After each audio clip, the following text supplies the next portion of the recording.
Bonjour à tous, aujourd'hui je vais vous présenter donc c'est le tank Anani, donc c'est un RTA, donc un reconstructible MTL, donc un tirage en indirect. Donc au niveau de la boîte on va simplement venir l'ouvrir par en dessous, hop, je vais enlever tout ça, tac. Donc dans la boîte on va retrouver donc bien entendu le tank, hop, que je vais venir retirer. Ici derrière on va retrouver un petit sachet avec tout ce qui va être joint de remplacement, une petite clé Allen, la visserie et deux coils en ENI 80. Donc là, le Anani, donc on est sur un réservoir en 22 mm de diamètre, donc sur sa base, et 2 ml de contenance. Donc ce tank va se composer comment? Donc ici vous avez donc le drip tip, partie que vous mettez en bouche, qu'on peut venir retirer si on le souhaite. Donc on est sur un diamètre 510. On peut le changer si on le casse, on le perd ou autre. Le remplissage se fera par le haut également.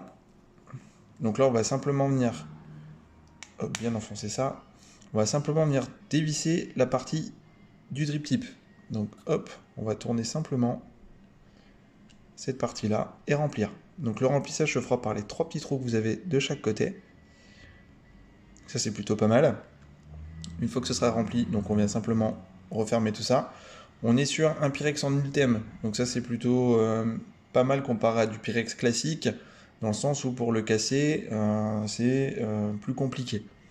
Alors à la pince, vous allez taper dessus, il va casser, mais c'est un petit peu plus résistant que du Pyrex classique. À sa base, on va retrouver un airflow, ici, qui est non réglable. Donc on est vraiment sur un tirage MTL, vraiment tirage indirect. Pour l'accès au plateau, donc on va dévisser toute la partie basse, hop, qui est ici pour le coup. Je sais pas si on va bien voir, voilà. Donc là on est sur un plateau, on va pouvoir venir fixer une seule résistance et plutôt du micro-coil, donc des petites résistances. Donc là ici je vais venir faire le montage en direct pour vous montrer. Donc au niveau du fil, moi je vais utiliser ça, du Microfuse Clapton. Donc là du coup ouais, je vais utiliser les Microfuse Clapton MTL. Donc c'est des résistances où la valeur elle est aux alentours de 0,88. Donc ça va être très très bien pour une vape en MTL. Donc là les résistances sont toutes faites. Hop. Donc ça ressemble à ça. Donc, vraiment toute petite coil.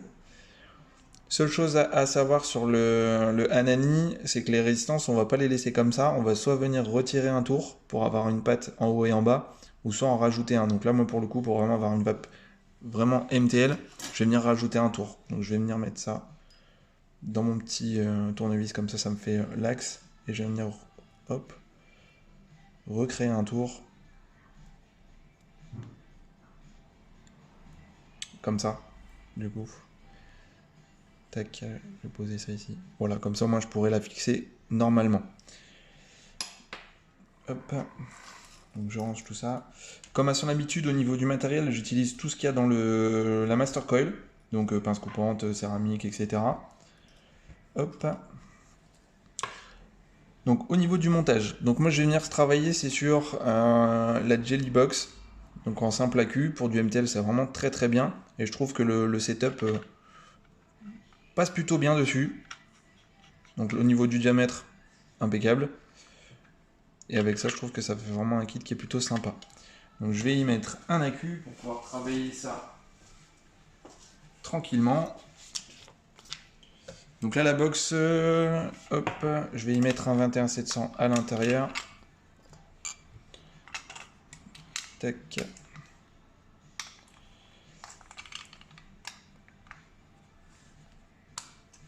Voilà, donc j'y ai mis mon AQ.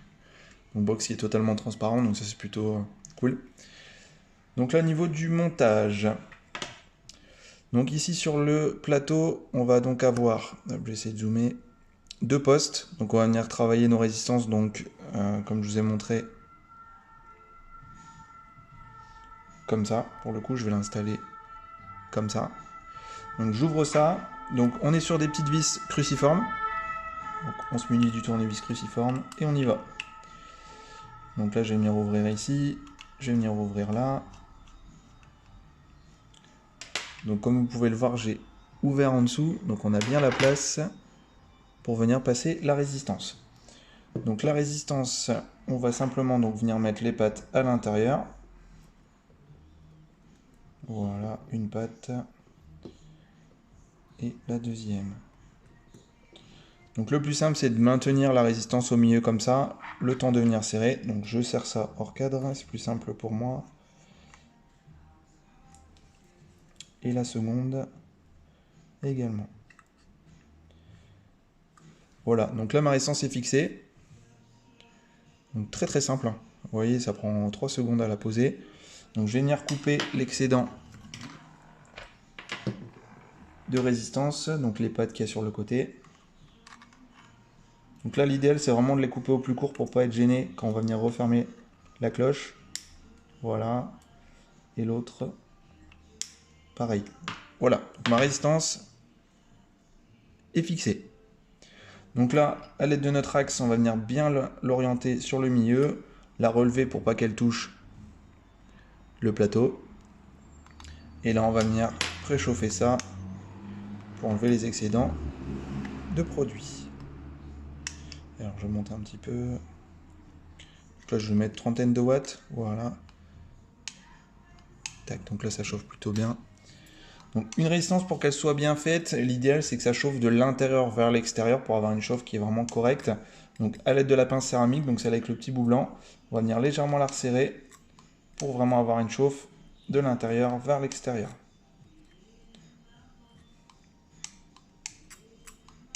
Voilà, donc là c'est plutôt pas mal. Une box qui est plutôt sympa, c'est quand on vient vaper, elle s'allume de partout. Donc là, la résistance, elle est posée. Vous voyez, ça chauffe bien de l'intérieur vers l'extérieur. Je la laisse refroidir et je reviens vers vous dans quelques minutes. Donc nous sommes de retour. Donc la résistance a refroidi pour que je puisse bien passer le coton sans le brûler. Donc voilà, là elle est froide, hein, on peut poser son doigt dessus, c'est bien froid. Donc au niveau du coton, comme d'habitude, moi j'utilise le coton bacon. Hop, donc j'y ai pris déjà un brin que j'ai déjà préparé. Donc tout simplement, on va venir prendre la moitié de ce qu'on va retrouver dans le paquet. Ça sert à rien de tout prendre au niveau de la longueur. Et on va le rouler légèrement dans les mains pour créer vraiment un brin comme ça. Donc on va créer une petite pointe au bout pour pouvoir le passer facilement dans la résistance. Donc là, hop, on rentre ça à l'intérieur. Hop.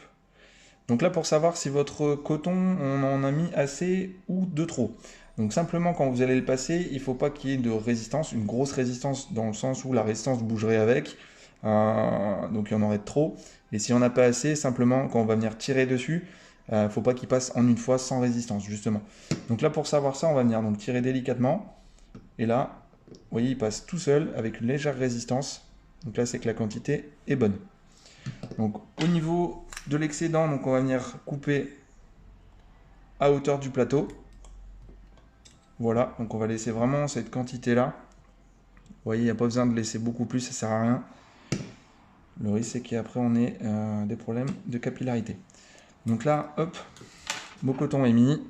Je vais venir donc le tasser dans les petites orifices qu'on a juste en dessous. Tac. Et tac. Donc là, ma résistance est faite. Donc reste plus qu'à venir l'amorcer, l'humidifier, de refermer la petite cloche, de la remplir. Et puis c'est parti. Voilà. Donc ça, c'était la présentation du tank Anani. Donc un bon petit tank en MTL. Voilà. Je vous laisse passer une bonne journée et à très bientôt dans la boutique Around the Vap ou sur le site internet. Allez, ciao!